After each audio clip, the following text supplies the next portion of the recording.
Hey guys, welcome back to another video. So in today's video, I'm going to be doing a ghost illustration.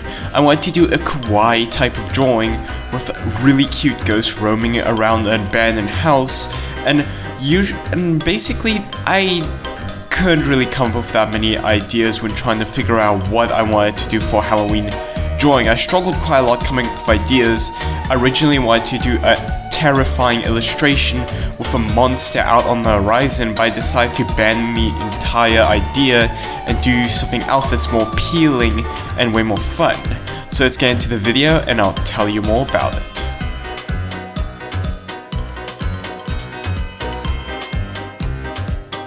So as I said at the start of the intro, I had no idea what to draw. When I ended up trying to brainstorm, I couldn't come up with any ideas. And this week I couldn't come up with any ideas for any type of drawing. I knew I wanted to do a cool YouTube drawing, like a cool Halloween illustration, but I had no idea what Halloween illustration to do. Only when I just sat down and was doing nothing, I was busy watching YouTube, I finally came up with the idea of what to draw, and I was so stoked to make this video.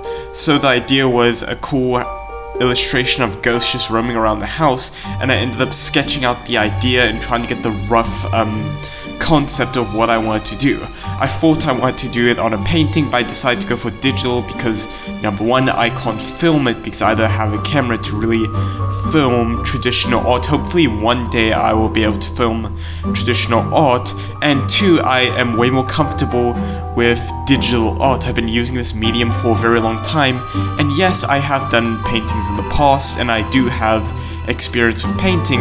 It's just that I'm more comfortable with digital because there's way more stuff you can do in it, and you can add a lot of detail to a digital illustration.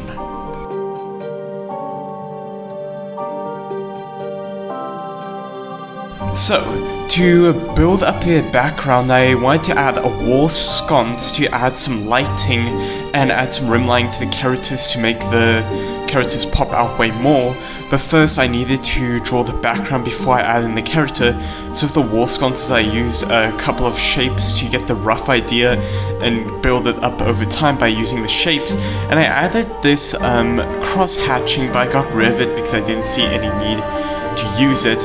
And usually I end up adding some texturing to the floor, and usually when you do inking and coloring, you want to add texture to the inking and also coloring to certain areas. Like for example, for me, when I end up doing inking, I add some texture into the floorboards by adding engravings using dark black. But let's say you're doing wallpaper, because with the wallpaper I'm gonna do the details and all the texturing in the coloring, like, you know, when you get that like cheap wallpaper or that very old-fashioned wallpaper, it usually has patterns on it. I'm going to be adding that effect, but I'm only going to be doing it in the coloring stage, because if I do it in the inking stage, it will be way more chaotic and there will be too much detail. So I kind of want to blend it out in the background. That's why I'm going to do it in the coloring. If you want to do harsh details, do it in the inking. If you want to do light details, do it in the coloring. That's what I usually do when it comes to these drawings.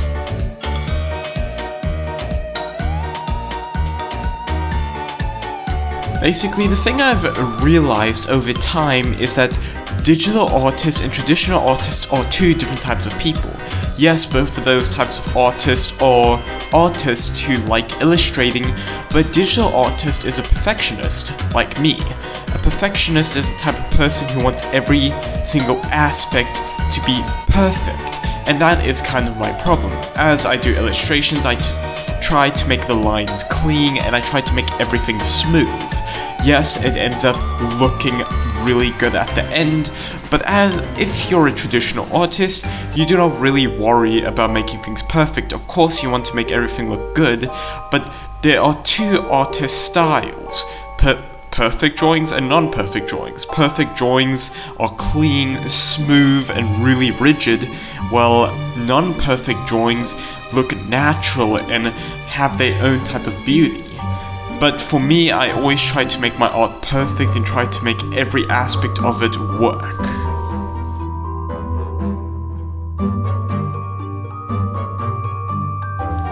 So with illustrating these ghosts, I tried drawing the fabric and making it as realistic as I can, and giving it a nice flowy effect as these characters are moving around.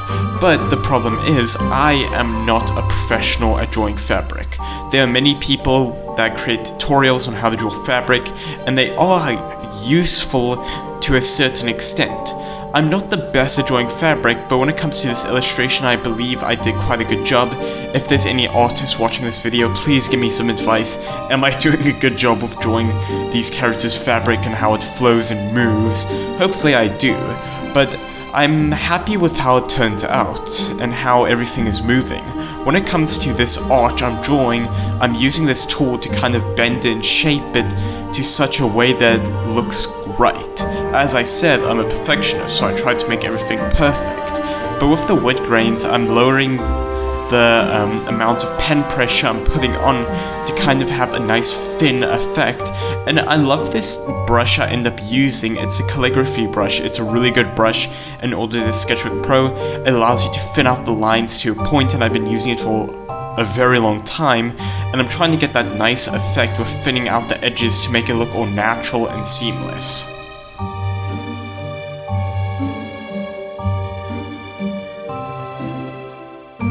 So I ended up moving on to inking the picture frame, and I ended up giving the character no face. Of course they have a nose, but I gave them no eyes, no mouth, no chin. Well, they kind of do have a chin, but basically you get the idea. I didn't really give them any eyes to kind of simplify the character because I didn't want to add too much detail. Otherwise, you won't be able to see the detail whatsoever.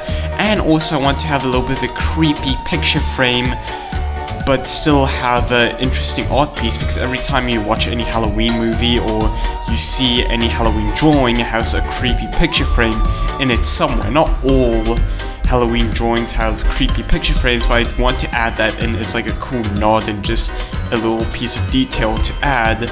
But now I ended up moving on to inking the ghost. So for the lashes, I want to make them nice and thick to really identify them.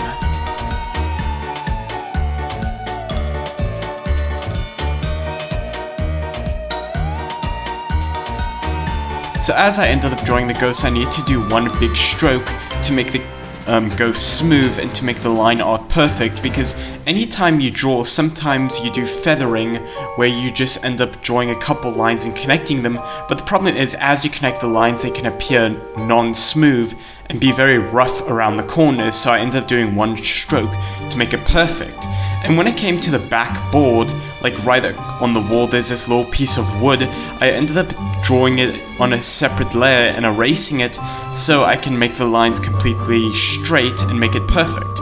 And then I ended up moving on to the wood, and I ended up putting on low pen pressure and making sure I didn't apply too much pressure to kind of have this nice effect with these sharp edges. So I ended up adding in the texture and making sure I don't put too much pressure to make sure that the boards and the lines aren't too thick. Then I ended up moving on to the sconce. I ended up drawing a circle on a separate layer and keeping everything on a separate layer, so if I need to erase small little bits I could easily do that without any problem. Then I moved on to doing the trees, and with this one I didn't have to do one continuous stroke, I could do multiple different strokes because trees are rough around the edges, but with the smooth objects I would need to make sure everything is smoothed out and make sure everything is as it needs to be. Then I ended up moving onto the coloring in and removing the color by using the lasso tool so I could end up shading in and adding everything I needed to.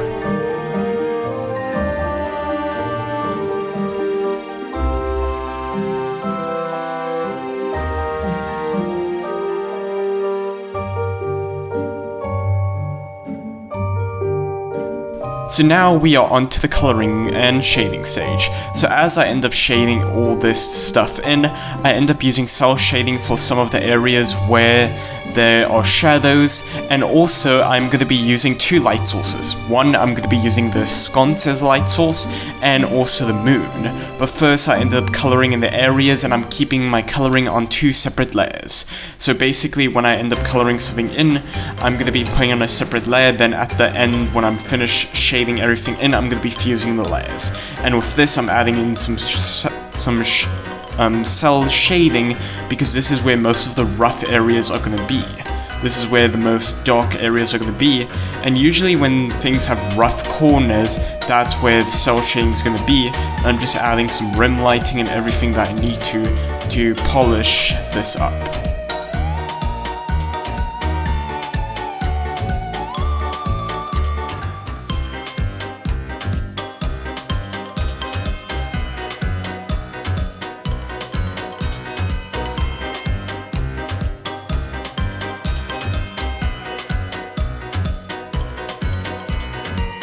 So now I'm coloring in the sconce. Of course, it's going to be made out of metal, so I decided to use cell shading in, because realistically metal actually has cell shading in instead of, you know, blended colors.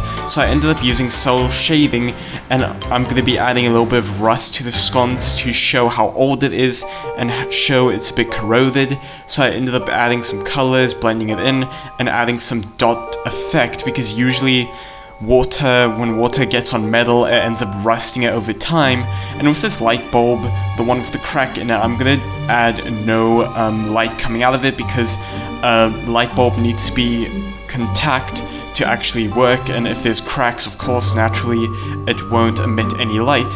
And now moving on to coloring in the table. I want to do the table a separate color from the wood floor, because if it's the same color as the wood floor, I don't want it to blend in, and I want it to pop out a little bit from the floor and the background. So I ended up using a different brown and doing subtle hints of some shading and adding a little bit of cell shading in where the light is hitting the edges. Now I'm moving on to the pop plants. So usually pop plants are made out of clay, so I ended up doing a reddish type of hue. I was going to originally do brown, but of course I don't want it to be the same color as the floor. Now we're moving on to the flower. Of course, flowers, I'm going to be doing a little bit of cell shading in and a little bit of rim shading to kind of blend those two together.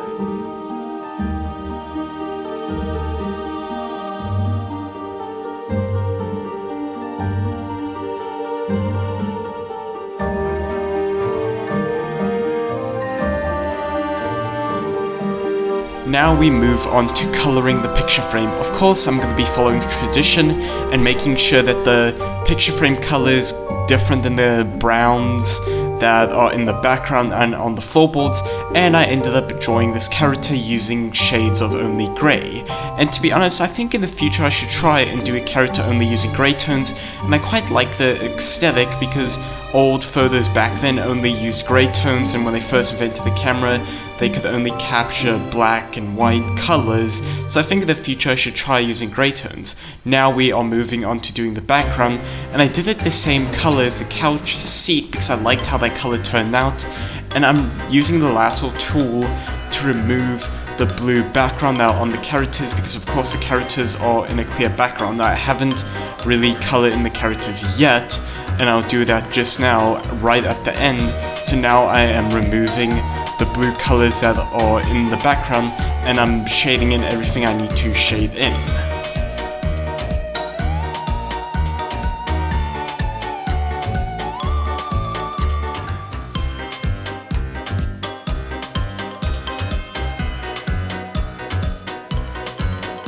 Now I'm gonna move on to doing the wallpaper. So the type of design I'm going for, it's more of this diamond shape, and I'm gonna be duplicating it multiple times and spreading it across the entire wall, and now I'm gonna erase it by hand.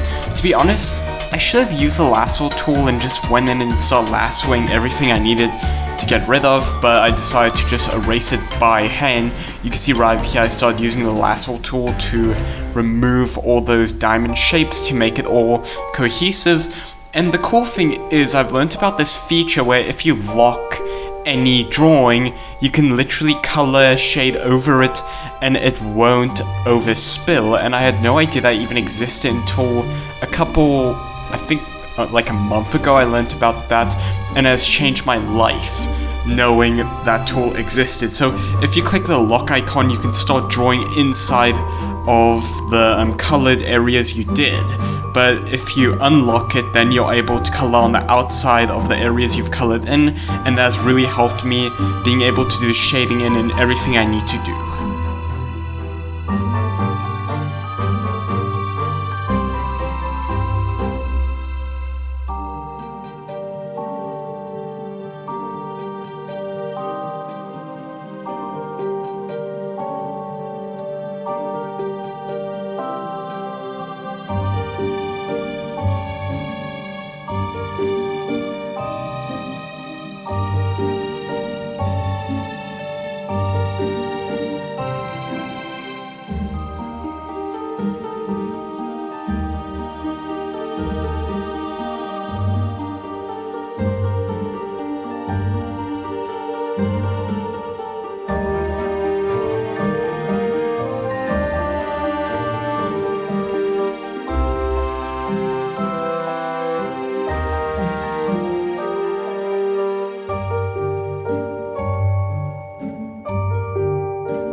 Hey guys, I just want to say thank you so much for watching the video, and I hope you have a great rest of your day.